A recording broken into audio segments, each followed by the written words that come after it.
سامعین و ناظرین، آپ بخوبی جانتے ہیں اس وقت پاکستان کے اندر سب سے زیادہ جو مسئلہ زیر بحث ہے وہ تحفظ ناموس صحابہ و اہل بیت بل کا ہے۔ جب سے یہ بل پیش ہوا ہے اس وقت سے لے کر آج تک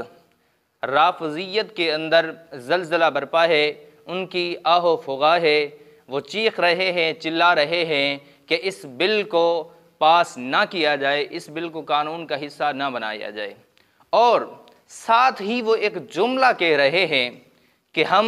محب اہل بیت ہیں، ہم علی سے محبت کرنے والے ہیں، اہل بیت رسول سے محبت کرنے والے ہیں۔ یہ بل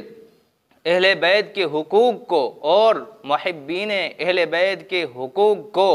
ضبط کرنے کے لیے پاس کیا گیا ہے، پیش کیا گیا ہے۔ میں آپ کے سامنے آج ان کی حقیقت واضح کروں گا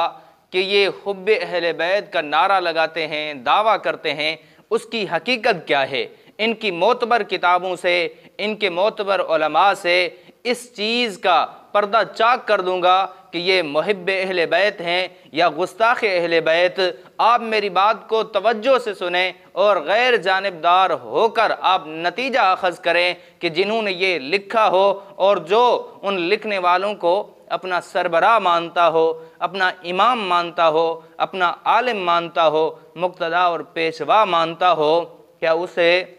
محب اہل بیت، اسے اہل بیت کا سچا دیوانہ، محبت کرنے والا، ادب کرنے والا کہا جا سکتا ہے؟ یا سب سے بڑا کائنات کے اندر اہل بیت کا گستاخ وہی ہے، صرف انہوں نے نعرہ لگایا ہوا ہے۔ ابھی آپ کے سامنے میں ان کی معتبر کتابوں کے حوالے رکھوں گا۔ نمبر 1 آپ کے سامنے کتاب ہے بہار الانوار باقر مجلسی کی، جس کے اوپر ان کو ناز اور فخر ہے، جس نے کئی جلدوں کے اندر کتاب لکھی بہار الانوار کے نام سے، جس کی جلد نمبر 43 اور صفحہ نمبر 42 پر ہے: الباقر والصادق علیہ السلام انہ کان النبی صلی اللہ علیہ وسلم لا ینام حتی یقبل عرض وجہ فاطمہ یضع وجہہ بین صدیی فاطمہ ویدعو لہا، وفی روایت حتی یقبل عرض وجنت فاطمہ وبین صدییہا۔ اب اس روایت کے الفاظ آپ غور سے سنیں، ایمان سے سنیں، اور آپ محبت اہل بیت کو سامنے رکھ کے سنیں کہ جن کی معتبر کتابوں کے اندر یہ روایت ہے۔ اس روایت کے اندر ہے، کہتے ہیں کہ امام باقر اور امام صادق کہتے ہیں رسول اللہ صلی اللہ علیہ وسلم اس وقت تک رات کو نیند نہیں کرتے تھے، آرام نہیں کرتے تھے، سوتے نہیں تھے جب تک حضرت فاطمہ کے گلوں پر بوسہ نہ دیتے۔ یہاں تک بات ہوتی تو کچھ سمجھ آتی ہے۔ آگے یہ ظالم لکھتا ہے، یہ مردار لکھتا ہے، رسول اللہ صلی اللہ علیہ وسلم اس وقت تک نہیں سوتے تھے جب تک رسول اللہ صلی اللہ علیہ وسلم اپنی لخت جگر حضرت فاطمہ کی چھاتیوں کو بوسہ نہیں دیتے تھے۔ معاذ اللہ ثم معاذ اللہ، یہ باتیں بیان کرتے ہوئے ہمارا کلیجہ کانپتا ہے، ہمارا دل خون کے آنسو روتا ہے، لیکن مسلمانوں ہماری مجبوری ہے، ہم آپ کو یہ بتا کر یہ بتانا چاہتے ہیں، ثابت کرنا چاہتے ہیں کہ یہ محب اہل بیت نہیں ہیں جنہوں نے یہ روایات اپنی کتابوں میں لکھیں اور لکھنے والوں کو اپنا پیشوا مقتدی مانا اور ان کے دفاع کی بات کی۔ وہ حب اہل بیت کا نعرہ تو لگا سکتا ہے لیکن وہ محب اہل بیت کبھی نہیں ہو سکتا۔ آج اگر کہا جائے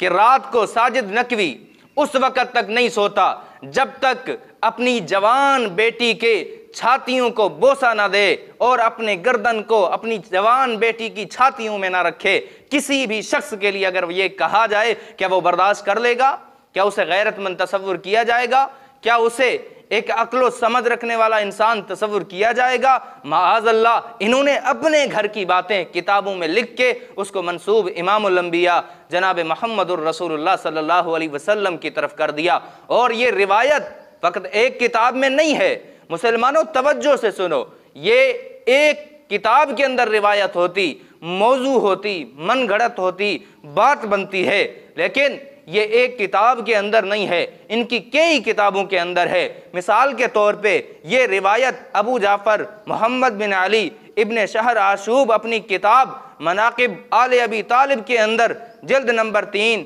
صفحہ نمبر 334 پر ذکر کرتا ہے،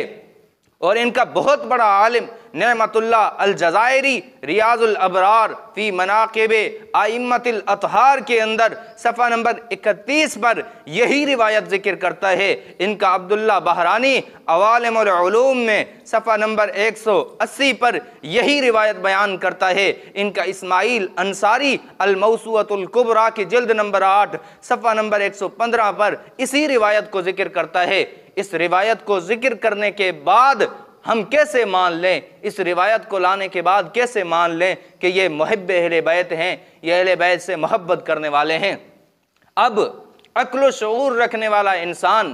چاہے وہ سنی ہے، چاہے وہ شیعہ ہے، چاہے وہ غیر مسلم ہے، وہ نتیجہ آسانی سے اخذ کر سکتا ہے کہ جو شخص یہ باتیں اہل بیت کی طرف منسوب کرے، کیا اسے محب اہل بیت سمجھا جا سکتا ہے؟ قطعاً نہیں سمجھا جا سکتا۔